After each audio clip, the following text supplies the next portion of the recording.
আজকে প্রতি মাসে 2.5 লক্ষ টাকা ছাড়িয়েছে। আমার 4 নাম্বার ক্লাস চলাকালীন প্রথম অর্ডারটা পাই আমি ফাইবারে। ইসমাইল হোসেন বয়স কত আপনার? 27 প্লাস। 27 প্লাস। ওকে, জন্ম জেলা কোথায়, বাড়ি কোথায়? শরীয়তপুর। শরীয়তপুর। আপনি শরীয়তপুর থেকে আসছেন আমাদের এখানে? জি জি। বাড়িতে বসে কাজ করেন? জি, বাড়িতে বসে। নাকি ঢাকাতে থাকেন? না, বাড়িতে বসে। বাড়িতে বসে শরীয়তপুর। বলেন কি হয়েছে, গল্পটা শুনি একটু। তো আমি ফ্যামিলির সবার ছোট ছেলে, 4 ভাই বোন। তো বড় ভাইটা ফ্যামিলি থেকে একটু ডিসকানেক্ট হয়ে যায় যে কোনো পারিবারিক কারণে। জি। তো এটার জন্য ফ্যামিলির দায়িত্বটা আমার উপরেই। আচ্ছা। তো সেই 2013 সাল বলা চলে। তো সেখান থেকে মাঝখানে আমি কিছু জব বলতে একটা রেস্টুরেন্টে জব করি ম্যানেজমেন্টিং দায়িত্বে। তো ওই সময়টাতে দেখা গেল আমি মুভি দেখা বা নাটক সিনেমা এগুলোর চাইতে ফ্রিল্যান্সিং রিলেটেড যেই ভিডিওগুলো আছে ওগুলাতে একটু বেশি আগ্রহ ছিল আমার। ওকে। এবং এখানের আপনার একটা প্রোগ্রাম দেখা থেকে আমার অনুপ্রেরণাটা আরো বেড়ে গেল। কি দেখছেন আপনি এখানে? আপনার একটা ভিডিও দেখেছিলাম সেই করোনার আগে। আচ্ছা। করোনার শুরুর দিকে সম্ভবত। ওকে।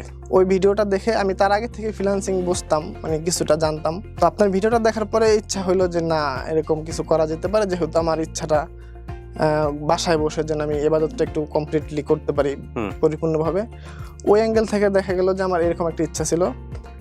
তো রেস্টুরেন্ট লাইফ থেকে আমি এই ভিডিওগুলো দেখতাম বা যতটুকু সম্ভব মোবাইল থেকে ট্রাই করতাম। এর মধ্যে ফ্যামিলি থেকে বাহিরের মানে ইউরোপে আমাদের শরীয়তপুরে সবচেয়ে বেশি হচ্ছে ইতালি প্রবাসী বলা চলে।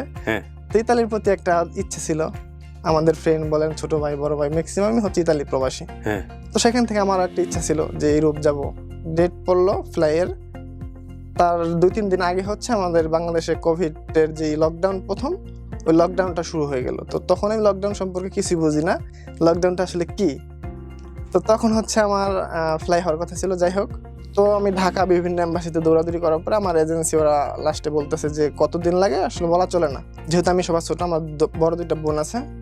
ওদের সাথে একটু আলোচনা করলাম যে আপু এরকম আমি তো কম্পিউটারটা শিখছি অনেক আগেই, তো আমি এখন এটার থেকে এরকম বুঝাইলাম যে ফ্রিল্যান্সিং বা ঘরে বসে এরকম ইনকাম করা যায়।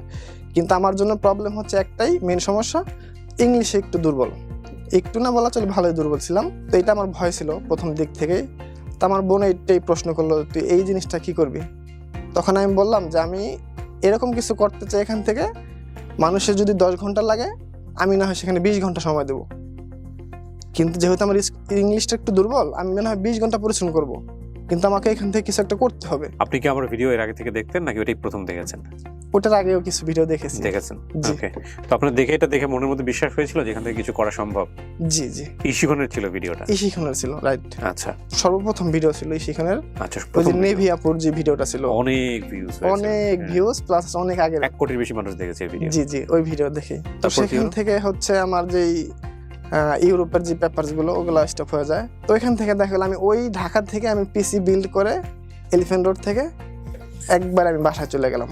ইউরোপের মানে সমস্ত চিন্তা ভাবনা ভূত মাথা থেকে ঝেড়ে দিয়ে এখন আমি পিসি বিল্ড করে একবার বাসায় গেলাম। পিসি বিল্ড করার পরে কিছুদিন পরে ইশিখনের প্রথম যে কোর্সটা শুরু হয়, ওই কোর্সটা তো আমি অ্যাডমিশন নিয়ে নিয়েছিলাম আগেই। কিসের উপর নিলেন? এটা ডিজিটাল মার্কেটিং। জি। আচ্ছা, হ্যাঁ। তো ডিজিটাল মার্কেটিং এর বেসিক ম্যাক্সিমাম কাজগুলো আমি বুঝতাম, যেহেতু আমি ভিডিওগুলো একটু আগে থেকে দেখতাম আর আমার আগ্রহ ছিল এটার উপরে। জি। তো ওইখান থেকে দেখা গেল আমার 4 নাম্বার ক্লাস চলাকালীন প্রথম অর্ডারটা পাই আমি ফাইবারে। $5 একটা অর্ডার ছিল এটা। 4 নাম্বার ক্লাস চলাকালীন অর্ডার পেয়ে গেছেন আপনি? জি। আমাদের ব্যাচের টোটাল স্টুডেন্ট ছিল 272 জন মেবি, তার মধ্যে সর্বপ্রথম আমি কাজ পাই আমাদের ব্যাচের মধ্যে। আপনার লাক, ডেফিনেটলি উনি লাকি। তারপর তো প্রথম $5 একটা অর্ডার পাই। সেখান থেকে আমার মেন্টর এবং আমার ইশিখনের গ্রুপে পোস্ট করি। সেখান থেকে অনেক সাড়া পাই, অনেকে কংগ্রাচুলেশন জানাইলো। আমার কনফিডেন্স লেভেলটা আলহামদুলিল্লাহ বেড়ে গেল। তো সেখান থেকে জার্নিটা আস্তে আস্তে শুরু আমার। এরপরে দেখা গেল কোর্সটা শেষ করি, এর মধ্যে আলহামদুলিল্লাহ অনেক অর্ডার কমপ্লিট করেছি। তো প্রথম দিকে ফাইবারের কম্পিটিশনগুলো একটু কম ছিল, এখন যেরকম অনেকটা কঠিন, প্রথম দিকে একটু কম ছিল।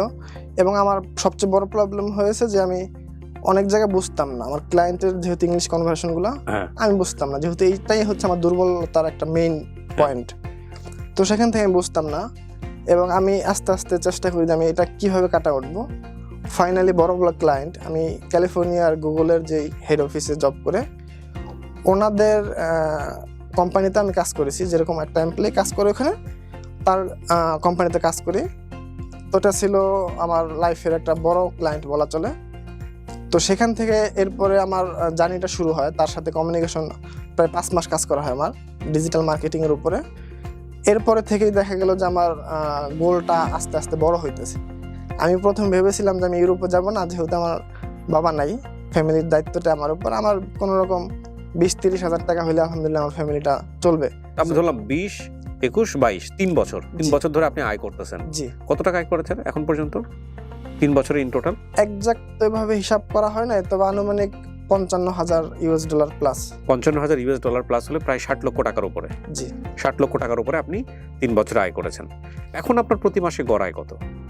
এখন যেহেতু আমি একজন এজেন্সি ওনার প্লাস হচ্ছে ফিজিক্যালি কিছু সার্ভিস প্রোভাইড করি, যেমন এসিওর গুলো, এখান থেকে দুইটা মিলিয়ে দেখা গেল আমার পার্সোনাল প্রোফাইল থেকে 1,50,000 থেকে 1.5 লক্ষ। আর এজেন্সি থেকে? এজেন্সি থেকে যেহেতু এজেন্সিটা এখনো নিউ, সেখান আপনি থেকে নতুন একটা এজেন্সি খুলেছেন? জি, আচ্ছা সেখানে আমার কিছু টিম মেম্বার নিয়োগ এরকম। আচ্ছা, তো সেখান থেকে? সেখান থেকে 1 লক্ষ প্লাস। 1 লক্ষ প্লাস, তার মানে 2.5 লক্ষ টাকা প্রতি মাসে অন এভারেজ আমরা বলতে পারি আপনার ইনকাম। জি। 2 থেকে 2.5 লক্ষ টাকা। জি, বিদেশ যাওয়া ভালো ছিল না দেশে থেকে ভালো হয়েছে? না এর মধ্যে ইউরোপের আমার একটা মহিলা ক্লায়েন্ট আমাকে ইউরোপের প্রপোজাল দিল, কাজ দেখে হ্যাপি। সেখান থেকে আমাকে অফার করলো ও যে- ইউরোপের কাজ করছে দেশে বসে, জি, প্রতি মাসে 2.5 লক্ষ টাকার কাছাকাছি ইনকাম, এবং যার 15 লক্ষ টাকা না 13 লক্ষ টাকা লাগতো হচ্ছে পর্তুগালে যেতে। এই হচ্ছে অবস্থা। একটা মাত্র ভিডিও যার ভাগ্য কোথায় নিয়ে এসছে। পরিশ্রম সৌভাগ্যের প্রসূতি, আমরা এরকম পড়তাম এক সময়। কি পরিমাণ পরিশ্রম করতে হয় এই টাকা ইনকাম করতে? 7 ঘন্টা 8 ঘন্টা কাজ করে বাট নিজের মতো করতে পারেন? নিজের মতো করতে পারতেছি।